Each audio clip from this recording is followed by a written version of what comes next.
Welcome back, everybody, to the Marketing Rules podcast, and it is a pleasure to be joined by Kurt Ulihr. Kurt is, as we discussed prior to this, marketing expert, guru with many different kind of hats and a few different kind of roles you play within a couple of different businesses. For our audience in the UK and probably a little kind of around. Kurt, could you give us a little bit of insight into your background, your kind of areas of expertise, the kind of things you've done, the kind of works you've kind of produced in the past, just to give our kind of audience a little bit of context to today? Yeah, I'm in my mid 40s now, but I've been an operator of a business since 14 because I was making enough money with two companies at that time that I had to actually start filing significant taxes in the U.S. So I've always been around business. But I've dabbled from technologies. I started really very heavily in a lot of technology companies, but I've always been on the marketing, business, and sales side. So I kind of triage very well, so that I end up being in very either high growth companies, or I often get brought in by agencies and kind of individual solopreneurs where they've been earning a couple $1 million a year in their business, and things aren't going well, and they're not sure why. And so I get brought in, whether those are big multi-billion-dollar companies, to help figure out what's going wrong with attracting clients, keeping clients, and the operations in house. So you're kind of parachuted in when there's some trouble, that stuff that needs when shit needs sorting out. You get parachuted in to figure that out. On when things aren't going well, or when somebody has invested a good bit of money and they're expecting hypergrowth, and they're trying to figure out how to get there. Because often the people that get you to a significant point, they can't get you over that inflection point to, how do you 50x a business? Are you able to tell us a few of the businesses that you've kind of worked with, or are you kind of not able to kind of give us brand names? Well, from a day job perspective, I run an external company called Showcase IDX. It helps real estate agents in the U.S. and Canada with their websites. And then I'm a VP of marketing operations for a company called eXp World Holdings that has works and owns eXp Realty across the UK and the United States and around 28 countries. So I kind of hold dual roles on those. But my pastime, I don't watch a lot of TV, so I literally coach and mentor businesses and individuals across companies and industries too. Okay, and it's interesting that you kind of mentioned the real estate space, because we were talking just before we started recording on some of the similarities between the real estate space and the recruitment space. A lot of the audience out there are kind of in the recruiting space. But the similarities between the two it kind of it's uncanny, and it's almost kind of very transferable skills between the two, right? Oh, very similar. And I have several close fraternity brothers that own recruiting agencies in the U.S. And I've actually have worked with some of our in-house recruiters and some of the things that we kind of want to talk about today, and seen massive results from them. Yeah. The other space that's usually kind of gets compared to is the online dating as well. That's one of the other things that I always kind of heard, that within recruitment we're matching people with clients, but it's not too far to match people with other people. Well, and I think so many people find their spouse and partner at their job. It's kind of one level out from actual matchmaking. Exactly. But let's kind of crack on with some of the kind of the topics we're going to discuss today. And a lot of businesses, as they kind of sit in a minute, and they should be kind of worrying about their strategy and their marketing strategy, and how they kind of implement the right strategy. So maybe you could kind of take us through some kind of examples and 3 things or so that these businesses can help to implement that strategy. Yeah, I think what I see everywhere. I've seen it within real estate, but very much so it applies for recruiters and staffing. Is the 3 things, we'll go through them, but for me are the only three things I would focus on is personal brand, my database of contacts being clean and fresh, and a website that tells that story. And we can kind of talk through what those are. Yeah, let's do that. But it all, for me, ultimately, we are in an influence economy now. We have been for the last 10 to 15 years, and so people people want to make sure that the recruiter I'm working with, the agency I'm working with, is going to be able to meet my needs. But I'm not. I'm working with the people there, and especially in terms of recruiting. I'm not going to work with you and your agency, even if you can check the boxes, if we don't connect personally or I don't know something about you. There's too many just large institutions I could go to, and so if you're a one person shop or a 50-person shop, at the end of the day, I need to connect with you as the owner or a couple of owners, and usually even the individuals there too, because I love it personally when I'm working with an outside agency, and not only do they kind of lead with the company brand, the agency brand, but they're more than happy telling the superhero stories of the men and women that work for them. Yeah, I mean, it's the old adage, people by people, right? That's the Right. exactly. So let's kind of go through those kind of individually. So let's kind of start with personal brand. This is a kind of a trending topic within the recruitment space. How to get your recruiters to well, usually. And again, I'm not kind of saying anything that isn't already known, and I'm sorry if there are any recruiters who already know this. Recruiters are very kind of famous for just posting jobs and stuff online. Okay, that is the brand that they're putting out there, right? There's much more to it in this day and age. There's much more about how you become, how you embed yourself with your kind of your key audiences. So, talk to us around kind of building that kind of a personal brand. Yeah, I mean, even if you're working, you have an individual recruiter and you're working with an agency that you work for. I mean, the story I like to give more recently is I helped one of our in-house recruiters named Justin. When I talked to Justin, the clients he brought me, they were really good, but he was struggling so much now to get there's I think because there's so much automation tools. He's sending out 20 messages and getting zero responses. He's sending out 60 messages that he personally writes out, and he gets one response maybe. But yet when I talked to Justin, he was a great person. He's been an incredible recruiter. He has no problem actually telling the person he talks to, yeah, actually this company isn't the one you need to come work for. I'll keep you in my clients. And none of that, but he wasn't getting responses. And so I literally worked with somebody on my team and just asked him some kind of questions, and we redid. In his case, we simply redid his LinkedIn profile to get started, because that's a primary tool for reaching out. We made him redo his profile photo, so it wasn't just some grainy photo from a flip phone 25 years ago. But he's, I just met him at a conference, or met him in person at a conference 4 weeks ago, and he came up and he hugged me and my teammate, because he was like, "Oh my gosh, things are completely different now." When he's reaching out, his response rates, even if it's a sorry, no, thank you, his response rates are incredible at this point. And I think it's because when you get a response, especially if it's personalized, I still want to go check out who you are. And if it's like most recruiters that maybe list their current company or just list the companies they're at, that doesn't tell me anything about why I should respond to you.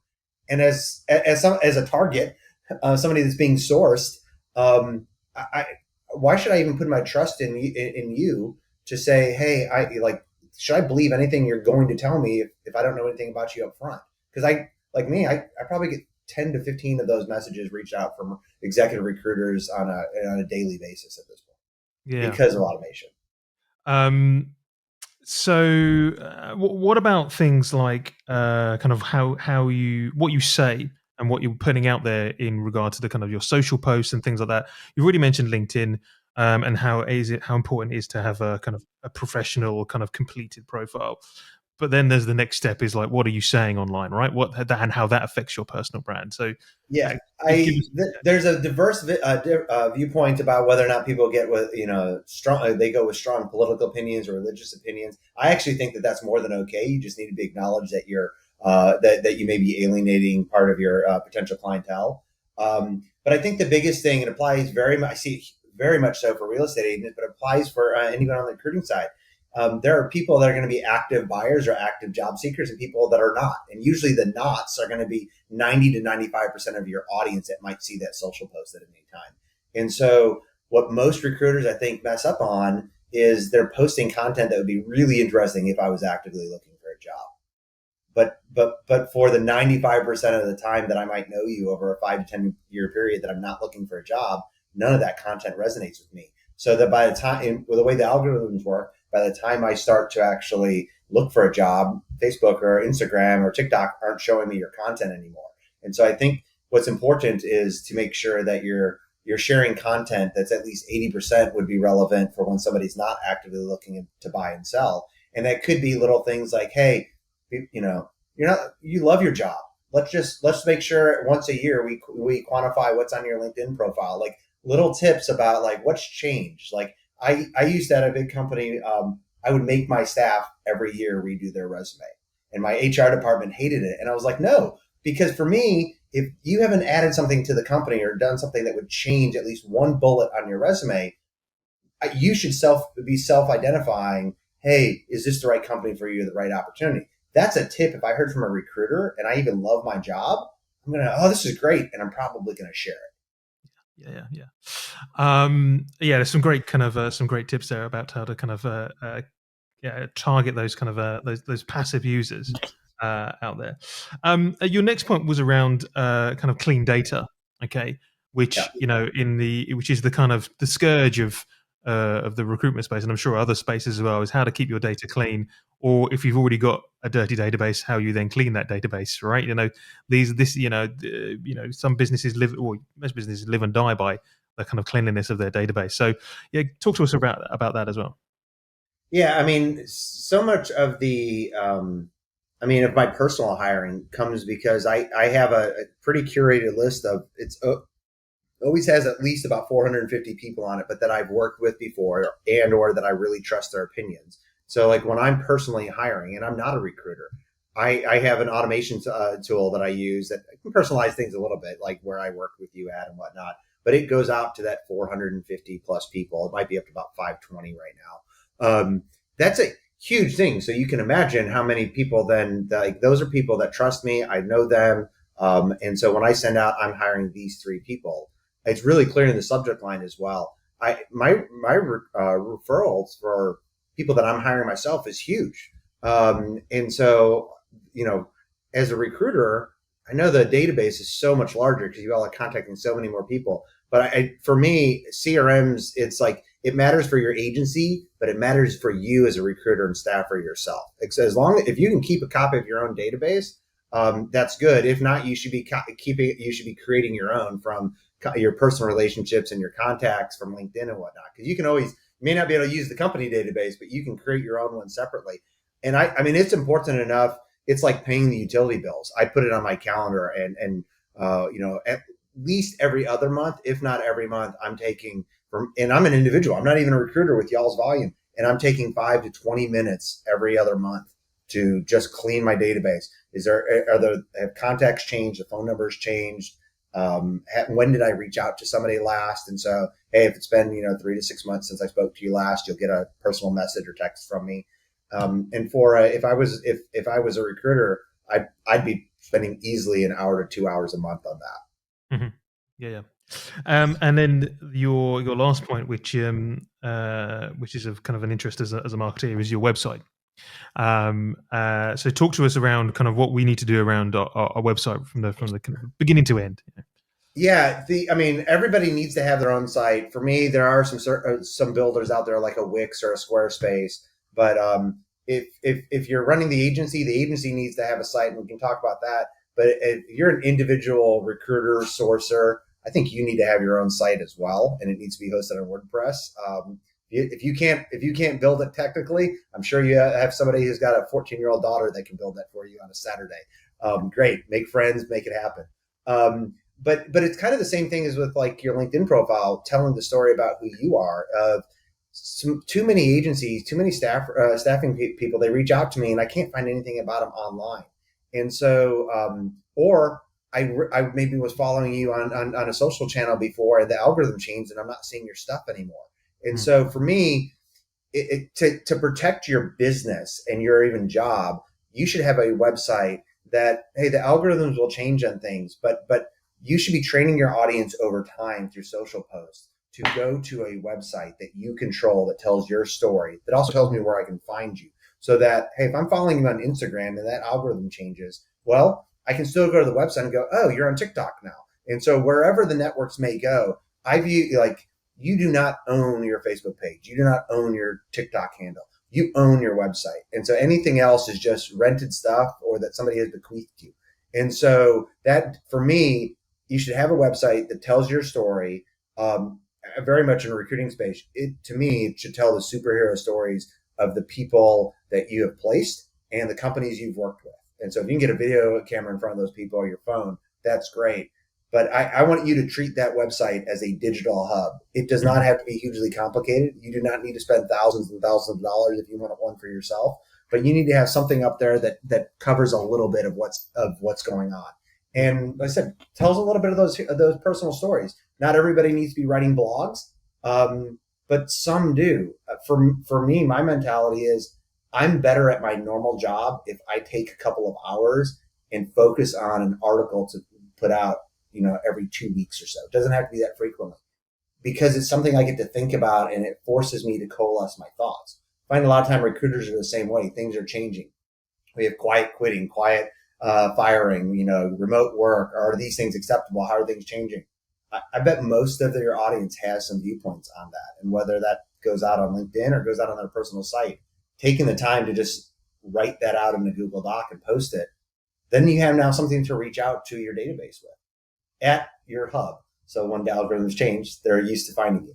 Yeah. No, I like the idea of, and I like the description of what was kind of calling, using your website as a hub. Usually the point where you're kind of trying to direct people to, basically, Yeah. where you've kind of got control of your brand and control of the content. I think that's a great point. Kind of looping back slightly to the kind of the personal branding. Is I know another thing that you kind of talk a lot around, which would be good to get your kind of thoughts on, is kind of influencers and how you get to stand out from the crowd, how you make yourself seen. You know, do people really want to consider themselves as influencers? How that kind of space, because that's an area I think, especially within in the recruitment space, is pretty untapped. Is kind of influencer marketing, etc. So let's start at the beginning. It's like jumping off from where we talked about personal branding. How do you kind of make that leap to say, right, I want to be an influencer within the market that I work in? What do I need to do? You need to put out transparently who you are and not who you're trying to be. So you're not Gary Vaynerchuk, you're not Grant Cardone, you're not some celebrity that's out there that has millions of followers. You're you, which is also why I might listen to you. And so and that's okay. Like a lot of times I prefer to follow small and mid-sized influencers over the big names because the stories are more interesting for me. And so I had an example I give a lot of times is I have a mortgage broker here for a loan broker here in the States. And he does stories, which I don't realize that I'm watching an 11 to 15 minute video from him until I'm like, it finishes. And I'm like, I've just wasted 15 minutes of my life a little bit, but they're entertaining. And so so he's a mortgage broker. So he makes money when people are buying and selling houses and refinancing. And so the one that really stands out was I'm an angel investor. I've invested in a lot of companies before. And so he had somebody in, he didn't give any personal information, but he was like, look, I'm trying to help somebody buy a house. And they wrote a $50,000 angel investment check to a medical marijuana company, legit company out of California or Colorado. And he was like, because of federal laws in the States. And he said, now all of these banks won't loan money to him for a house. He's got a perfect credit score. And so he walked through this kind of story that was, he set it up and he was like, so if you've ever thought about where you invest your money could impact whether or not you could buy your next house. And then I was like, no, I had never thought of that. And then that was a meaningful kind of story, which was very in line with what he does. Another one he told was he was helping somebody. He said, this guy who seemed great. And he started asking so now where have you lived the last 3 years? Because that's part of, applying for a loan. And the guy had been incarcerated and had been recently out of prison. And somebody who is trying to change his life. And he was like, he's struggling and he's emotional as well when he's telling the story. He's like, I'm going to be able to get this guy a loan, but this is what's gone through for me. He's been turned down by multiple other mortgage brokers. And so it was very in line from an entertaining perspective, the way he told it, very transparent because he was literally crying part of that second story. And yet it also reminded me he's a real person. It reminded me he's a mortgage broker. And both of those two videos, he's probably received maybe 24 referrals from me just because of those, not counting how many podcasts I've mentioned about. Yeah. But we all have those stories, whether you're in recruiting or something else, that if you think about, you need content to put out. That's transparency about what you can put out for people. And it's who you are. Yeah, yeah. So being yourself is the kind of is the key in that point. And what about if and we hear this a lot, and I'm sure you do, right? It's like, oh, I'm not that comfortable on video. I'm not that comfortable. I'm not a particularly good copywriter. What are the kind of tricks to get yourself over that hump, as it were? Do your first 100 videos. I don't care if you've been on stage giving keynotes for $15,000. You do 100 videos, your 100th will be monumentally different than the first one. And so you just have to start and do them. And expect the haters, expect whether it's your mom or whether or not it's a brother or whether or not it's somebody that you don't know, that they're going to come post some bad comments on it. And then, like, that's just the reality, because there's today, for some reason, there's nothing you can say where somebody's not going to come and say something negative, at least over a couple of videos.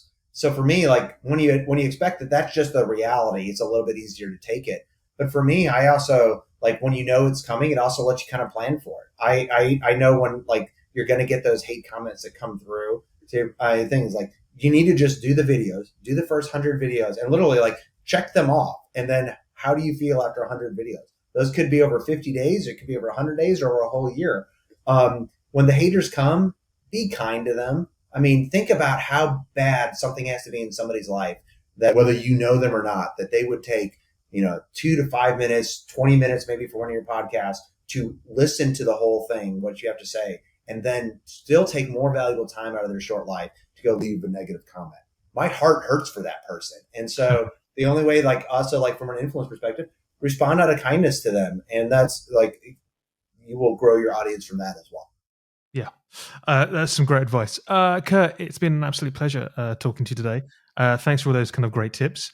We will include, obviously, all your details in the show notes. So if anybody wants to reach out or follow you, yourself on the social platforms, they can. But for now, thank you very much. Yeah, thank you.